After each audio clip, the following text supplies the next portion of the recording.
예배 회복을 위한 기도문입니다. 시작. 은혜가 풍성하신 하나님 아버지, 코로나19로 인해 정체되고 힘들어하고 모든 것이 정지된 시간, 이 모든 것을 주님의 은혜로 유익한 시간으로 바라보게 하옵시고 하나님의 뜻을 알아가며 치유와 회복을 위해 간절히 기도합니다.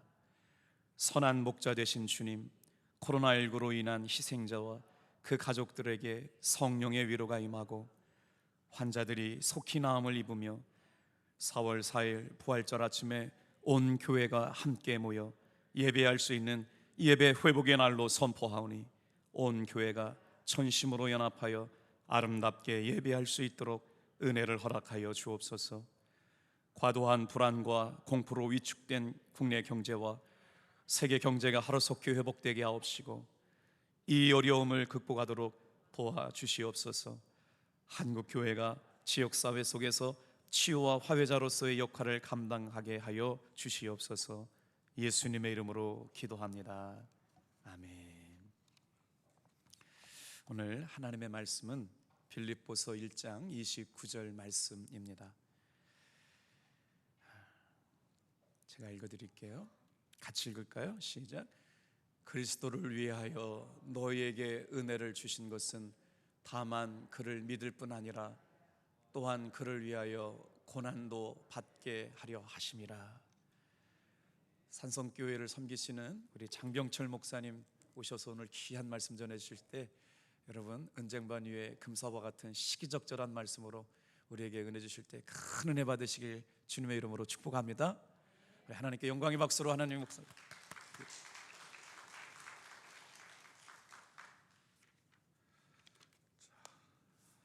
고난주간 마지막 날, 이 고난주간 특별 새벽 기도를 통해서 여러분 믿음이 성숙되어지시고 많은 은혜의 체험들을 하신 줄 믿습니다. 이 고난주간을 복되게 보내시고 내일 부활의 아침을 맞이할 수 있기를 축원합니다. 저는 오늘 이 마지막 시간에 고난으로의 동참이라는 말씀을 전하겠습니다. 빌립보서는 AD 63년에 바울 사도가 로마 감옥에서 자신을 위하여 빌립보 교회 성도들이 정성 어리게 쓸 물건을 보내준 것, 선교 헌금을 에바브로디도 편에 보내준 것에 감사해서 그 감사의 보답의 편지를 쓴 것이 빌립보서입니다.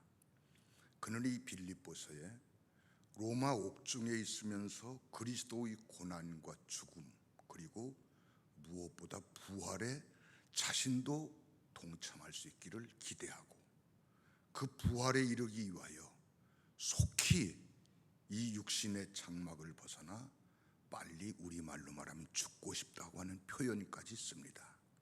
그것을 위하여 자신은 쉬지 않고 달려가고 그것이 자신의 신앙의 목표라고 그는 빌립보서 3장에 설명을 합니다. 그러면서 아울러 빌립보 교회 성도들도 이 고난에 좀 동참하며 부활의 영광에 이르는 그런 성도가 되기를 기대하면서 이 편지를 쓰는데, 부활과 고난의 동참, 그것에는 필연적으로 생활이 함께 연관되어 있다는 것을 설명하고 있습니다. 자, 그래서 오늘 저희는 이 제가 간략하게 본문, 그리스도를 위해서 우리에게 은혜를 주셨다, 또 그를 믿으라고 은혜를 주셨다, 더 나아가 고난도 함께 받으라고 은혜를 주셨다. 하나님이 아무런 자격 없는 우리에게 호의를 베풀어 당신의 자녀 삼으시고 영원한 나라까지 상속할 수 있도록 은혜를 주신 목적은 예수 그리스도를 위하여 살라고, 또 그 주님을 바로 믿고 주님과 함께 고난도 받으라고 은혜를 주셨다는 겁니다. 그러니까 은혜 받은 성도는 필연적으로 고난에 동참하는 것이 당연하다. 동의하시나요? 우리 한국 기독교회에는 토착적인 샤머니즘적 신앙이 예수 믿으면은 만사가 형통한다. 내가 기대하고 원하는 바, 내 욕망이 100% 충족될 것이다 라고 하는 아주 기복적 신앙으로 오랜 세월 동안 지내왔습니다. 그런데 성서가 말하는 만사 형통이란 말은 내가 원하는 것의 기대치가 100% 충족된다는 그런 의미가 아니고, 시편 1편에 나오는 형통이라고 하는 히브리인들이 쓰는 차라흐라고 하는 말은 넘어간다, 통과한다라고 하는 뜻이에요.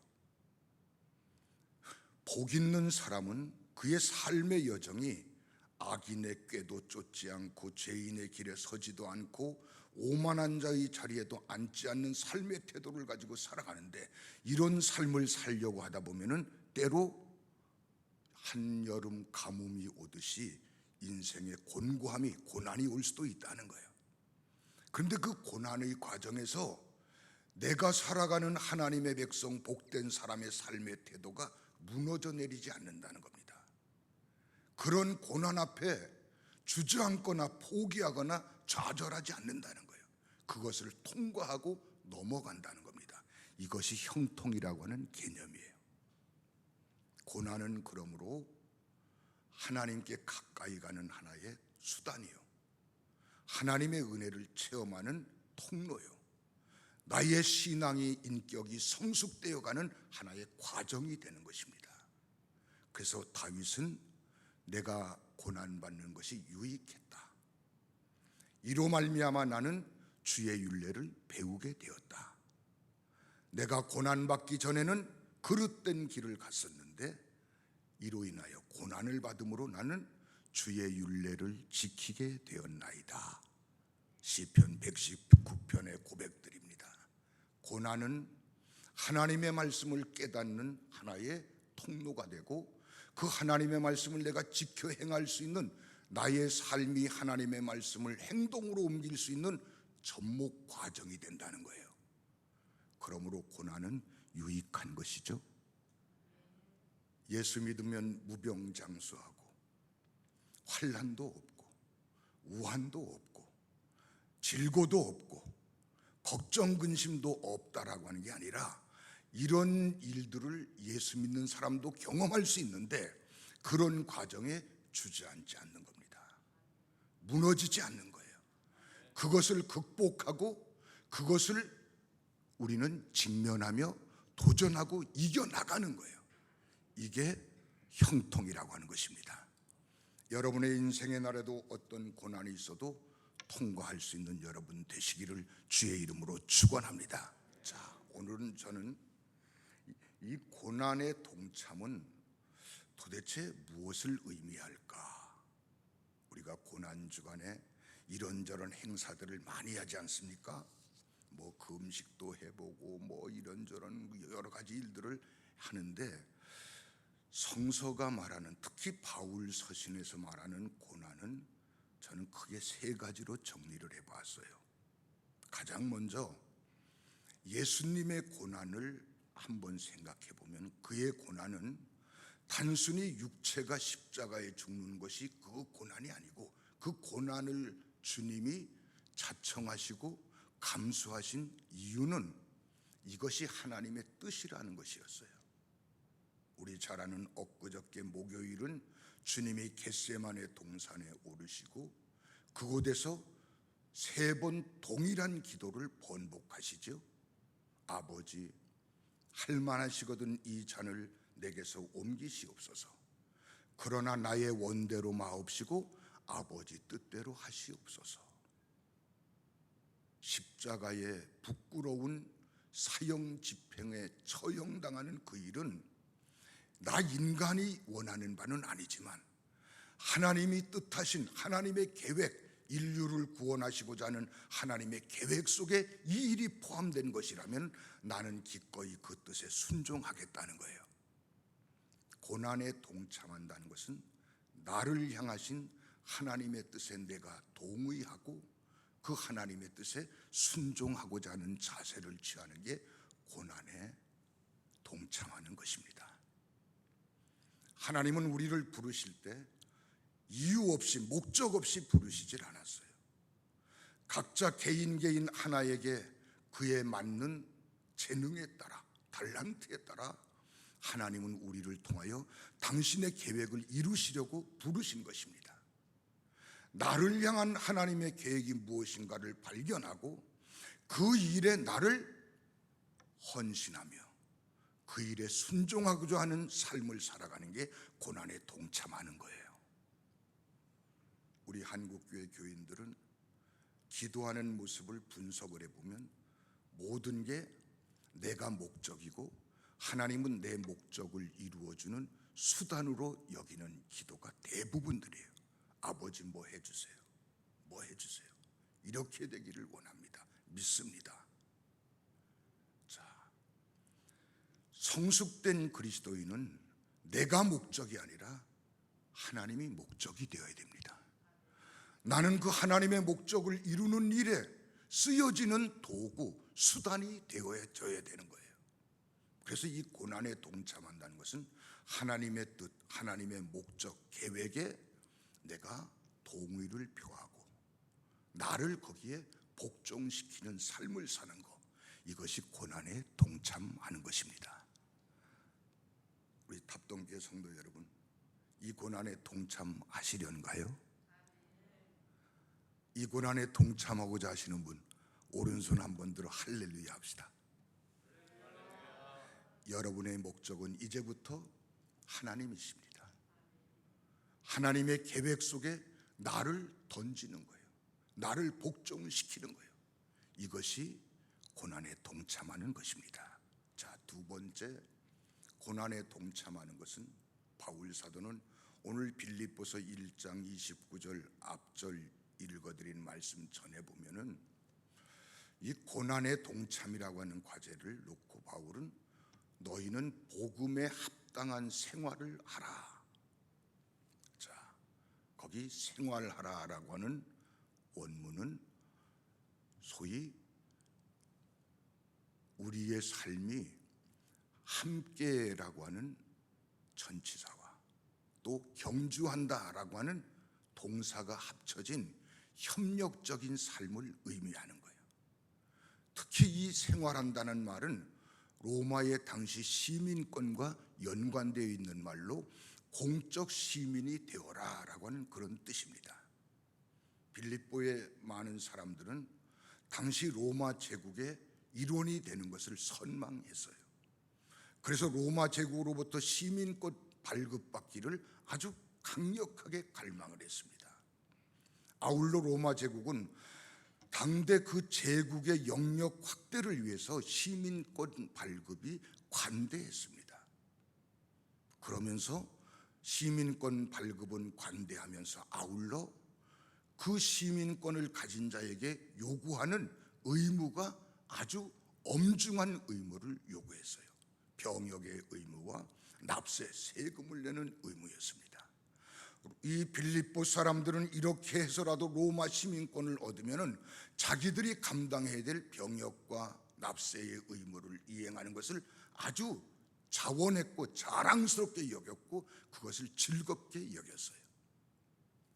이런 형태를 바울은 보면서 우리 믿음의 성도들은 빌립보서 3장에 로마 시민권보다 더 가치가 있는 하늘나라 시민권을 가진 자이다. 저 로마 시민권을 가진 자들이 저렇게 자랑스럽게 여기고 그것을 즐겁게 이행하는 그 모습을 보며 하늘나라 시민권을 가진 사람은 그 하늘나라 시민권을 가진 자에게 걸맞는 삶을 살라는 거예요. 그 삶을 바울은 두 가지로 얘기를 하는데 한 마음 한 뜻으로 서로 협력하라고 하는 것입니다. 여기 협력이란 말은 아까 얘기한 함께라고 하는 말과 경주한다고 하는 말이 합쳐진 스포츠 용어예요. 이 단어의 배경은 당시 로마에는 운동 경기 중에 하나로 네 사람이 조를 짜가지고 땅 뺏기 싸움을 하는 소위 레슬링, 씨름 경기가 아주 성행을 했어요. 그 네 사람이 한조가 되어서 밀치고 밀리며 땅을 뺏는 그 스포츠 경기는 솔로라고 하는 것은 존재하지 않았어요. 네 사람이 서로 하나가 되어서 한 마음이 되어서 힘을 합칠 때 그 경기는 승리를 점칠 수가 있었던 겁니다. 자, 하늘나라의 시민이라고 하면 하늘나라의 시민에 걸맞는 일을 위하여 서로 협력하고 하나가 되어 이 일에 헌신하는 삶을 사는 것, 이게 바로 복음에 합당한 생활이요, 이 복음에 합당한 생활이 곧 고난에 동참하는 것이다. 사랑하는 우리 탑동교회 성도 여러분, 거룩한 일에 협력자가 되십시오. 의롭고 선한 일, 가치 있는 일, 하나님이 기뻐하시는 일에 여러분이 함께하는 협력자가 되시길 바랍니다. 이것이 바로 고난에 동참하는 것입니다. 또 하나 이 복음에 합당한 삶을 이야기하는데 바울이 쓰는 너희에게도 같은 싸움이 있으니 1장 30절 말씀이죠. 그 싸움이라고 하는 얘기는 로마 군대를 배경으로 하고 있는 이야기예요. 당시에 로마 제국에는 내가 로마의 군인이 된다는 걸 아주 자랑스럽게 여겼어요. 그리고 그 군인이 전쟁터에 나가 싸움을 하고 최선을 다하여 싸웠는데도 패배했을 때는 용서가 되었지만 비겁한 태도로 싸움에 임한 사람들은 절대 용서가 되질 않았어요. 그리고 그 전쟁에서 상처를 입고 오늘 우리들이 말하는 상위 용사가 되어서 돌아오면은 많은 백성들은 그를 영웅으로 대접을 했습니다. 자, 상처 입은 군인, 전쟁 수행을 위하여 상처를 입은 그 군인, 하나님 나라의 복음을 위하여 상처 입은 그 성도는 하늘나라의 스타가 된다. 요한계시록 20장은 그래서 하나님의 말씀을 위하여 목배임을 당한 자는 예수 그리스도와 함께 1000년 동안 왕노릇하리로다. 우리 탑동교회 성도 여러분, 주님을 위하여 상처 입을 수 있는 여러분 되시길 바랍니다. 하나님의 거룩한 일을 위하여 상처를 입는 것은 영광으로 생각하시길 바랍니다. 간혹 가다가 여기는 이 동네는 그런 분이 없을 줄 믿어요.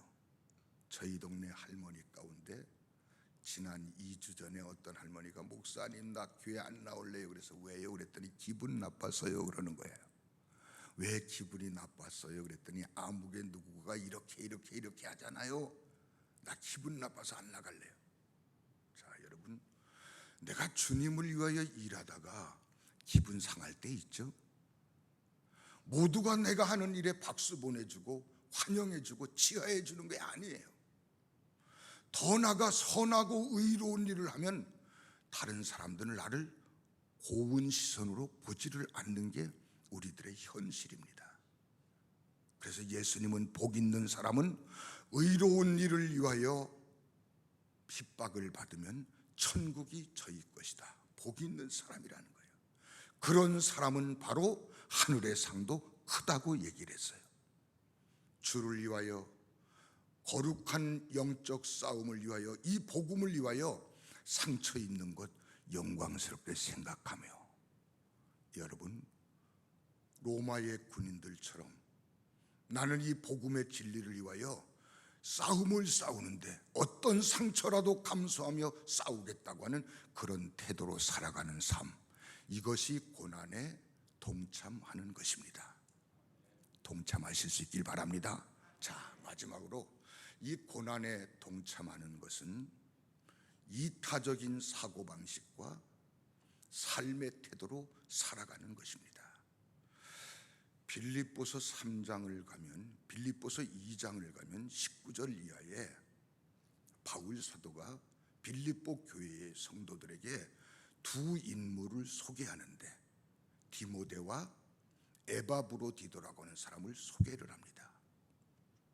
그러면서 이 두 사람은 다른 이들은 자기를 위하여 모든 것을 구하지만 이 두 사람은 그리스도를 위하여 모든 것을 구한 사람이다. 일반 사람들은 모든 삶의 목적을 자신에게 두는 이기적인 삶을 살지만 이 두 사람은 그런 사람들과 다른 이타적인 사고방식과 삶의 태도를 가진 사람이라는 거예요. 디모데는 바울이 유럽 최초로 세운 빌립보 교회, 로마 감옥에 있으면서도 그 교회 소식이 궁금했어요. 거짓 교사들에게 현혹되지는 않는가? 기독교의 박해에 그들이 주춤거리고 무너져 내리진 않는가? 이런저런 빌립보 교회 성도들의 상황을 알고 싶어하는 애타는 마음을 가지고 있는데, 누군가 이 소식을 빌립보 교회의 상황을 파악하여 내게 알려줄 자가 필요했는데, 로마 감옥에 있는 바울 곁에 많은 사람들이 있었어요. 그 사람들 가운데 이 일에 선뜻 나서서 내가 이 일을 하겠습니다라고 한 사람이 없었는데, 디모데가 이 일을 자청했다는 거예요. 바울의 심정을 헤아리고 바울과 같은 똑같은 마음을 가지고 자신이 빌립보 교회에 가서 빌립보 교회 성도들의 소식을 알아서 바울에게 전해주겠다는 거예요. 에바브로디도는 빌립보 교회 성도들이 자신들에게 기독교의 복음을 증거해 준 바울 사도가 로마 감옥에 갇혀 있다는 소식을 듣고 그에게 쓸 물건들, 아마 생활용품들이겠죠. 그것과 선교헌금을 모금하여 누가 이 바울, 로마에 있는 바울에게 전달해 줄 것이냐. 오늘날처럼 비행기 타고 KTX 타고 승용차 몰고 쭉 가는 게 아니잖아요. AD 63년의 교통수단은 기껏해야 말을 타는 수준이었어요. 이 일을 누가 할 것이냐. 에바브로디도 편에 그 일을 빌립보 교회 성도들이 맡겼는데, 에바브로디도는 그 심부름을 위하여 로마까지 가는 중에 죽을 병이 들렸다는 거예요. 그런데 내가 이 죽을 병에 들렸다는 소식을 빌립보 성도들에게 알게 되면 그들이 근심할까 봐 자신은 그것을 감내하며 죽을 각오를 하고 로마까지 가서 임무를 수행했다는 겁니다. 그런 에바브로디도를 하나님이 긍휼히 여겨서 치료해 주셨기에 이제 너희에게 걱정을 덜기 위해서 내가 이 에바브로디도를 속히 너희에게 보내겠다는 얘기입니다. 자, 이 두 사람, 이들은 주님의 일에 우선순위를 두었던 인물들이에요. 나의 이기심을 자제하고 다른 이를 배려하고 다른 이들의 심정을 헤아리며 다른 이들을 돕는 일에, 그것이 바로 주님의 일이라고 생각하고 그 일에 모든 우선순위를 둔 사람이고, 이 주님의 일에 우선순위를 두기 위하여 내가 어떤 손해, 어떤 희생, 어떤 아픔, 어떤 고통도 감수하겠다고 하는 이타적인 사고방식과 삶의 태도를 가졌던 인물이 두 인물입니다. 여러분, 고난의 동참은 나의 사고방식이, 나의 삶의 태도가 나를 위해서, 나만을 위해서가 아닌 이기심을 배제한 너를 배려하고 너를 위해서 내가 어떤 손해도, 어떤 아픔도, 어떤 고통도 감수해 보겠다고 하는 태도로 살아가는 거, 이게 고난에 동참하는 것입니다.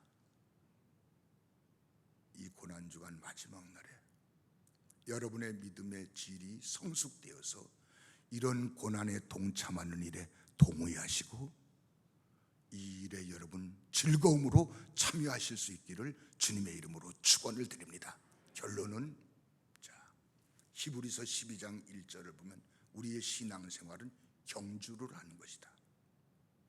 그런데 우리의 신앙생활을 지켜보고 있는 허다한 증인들이 있다. 즉 믿음의 선배들. 거기 증인은 원문을 우리말로 직역하면 순교자란 말이에요. 우리보다 앞서 예수님을 믿고 순교한 성도들이 우리를 지켜보고 응원해주고 있는데, 우리는 이 신앙을 경주하듯 하는 이 믿음 생활을 어디에 초점을 두고 해야 되느냐? 우리를 온전케 하시는 믿음의 주님 예수님만 바라보고 신앙생활을 해야 된다는 거예요. 그 예수님은 어떻게 살으셨느냐? 자기 앞에 당한 십자가에 대해서 부끄러움을 개의치 아니하시더니, 십자가는 여러분 자랑스러운 게 아니죠. 당시 제도 속에는 십자가는 부끄러움이었어요. 내가 지은 아주 중범죄자들에게 처형하는 사형 방식의 방법이 십자가 처형이었기에 십자가를 진다는 것은 자랑스러운 게 아니고 부끄러운 거였어요. 그러나 우리 주님은 하나님의 계획이 이런 일을 통하여 인류를 구원하는 것이라고 한다면 이것을 인간적인 어떤 부끄러움도 개의치 않고 잘 참으셨기에 하나님의 보좌 우편에 앉게 되셨다는 거예요. 즐거움으로 이 십자가도 참으셨다는 거예요. 여러분, 우리가 이 고난에 동참하는 것을 즐거움으로 알고 이것을 행복으로 알고 가치 있는 것으로 아는 신앙의 태도가 정립되면 그들에게는 부활의 영광에 이를 수 있는, 하나님 나라에서도 상이 있는 자가 되는 은총이 있을 것입니다. 탑동교회 여러분 모두가 이 부활에 동참하는, 이 고난에 동참하는 자가 되어서 주님처럼 하나님 나라에서도 영광을 얻는 그런 여러분 다 되시기를 주의 이름으로 축원을 드립니다. 기도하겠습니다. 하나님 아버지, 오늘 여기 고난주간 특별 기도회를 하는 탑동교회를 기억하여 주시고 이 일에 참여하여 은혜를 사모하는 성도들을 기억하여 주시어서 저들이 이 고난주간에 성숙된 신앙인격을 갖추게 하여 주시옵시며 하나님 앞에 합당한 자로 여김을 받는 복된 영혼들이 되게 하여 주시옵소서. 저들이 살아가는 삶의 내용들이 하나님께 기쁨이 되고 모든 이들에게 유익을 제공할 수 있는 복 있는 영혼들이 되게 하여 주시옵소서. 예수님의 이름으로 간절히 기도하옵나이다. 아멘.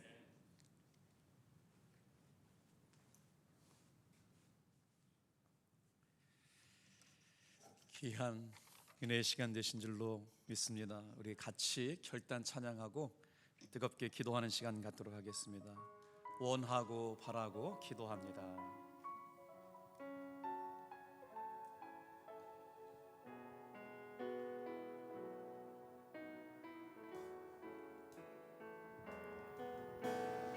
이 세상을 살아가는 동안에 나의 힘을 의지할 수 없으니 기도하고 낙심하지 말 것은 주께서 참 소망이 되심이라. 하나님의 꿈이 나의 비전이 되고 예수님의 성품이 나의 인격이 되고 성령님의 권능이 나의 능력이 되길 원하고 바라고 기도합니다. 주의 길을 걸어가는 동안에 주의 길을 걸어가는 동안에 세상의 것 의지할 수 없으니 감사하고 낙심하지 말 것은 감사하고 낙심하지 말 것은 주께서 참 기쁨이 되심이. 하나님의 꿈이 나의 비전이 되고 예수님의 성품이 나의 인정이 되고 성령님의 권능이 나의 능력이 되길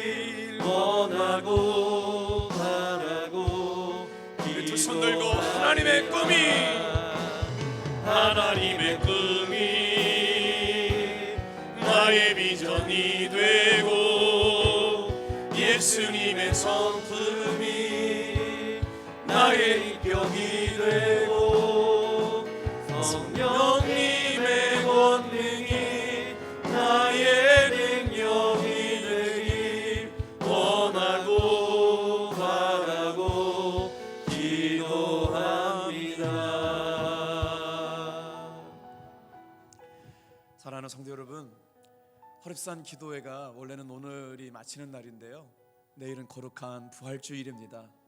우리 하루만 더 힘내서 부활에 동참할 수 있는 저와 여러분 되기를 축복합니다. 오늘 삶의 어떠한 형편이더라도 주님이 일하시는 것을 믿음으로 바라보기를 여러분 기대합니다. 이 시간 우리가 두 손을 들고 이 시간까지 역사하신 아버지 하나님, 여기까지 승리하게 하신 아버지 하나님, 지금 이 시간에도 함께 하시는 에베네셀의 하나님, 앞으로도 역사하실 아버지 하나님 임마누엘의 하나님, 그 하나님이 나의 하나님입니다. 우리 두 손 들고 다 같이 뜨겁게 기도하시다가 우리 승리하며 주님 앞에 아버지 하나님 집으로 돌아갈 수 있기를 축복합니다. 주여 세 번 부르 뜨겁게 기도하겠습니다. 주여 주여 주여.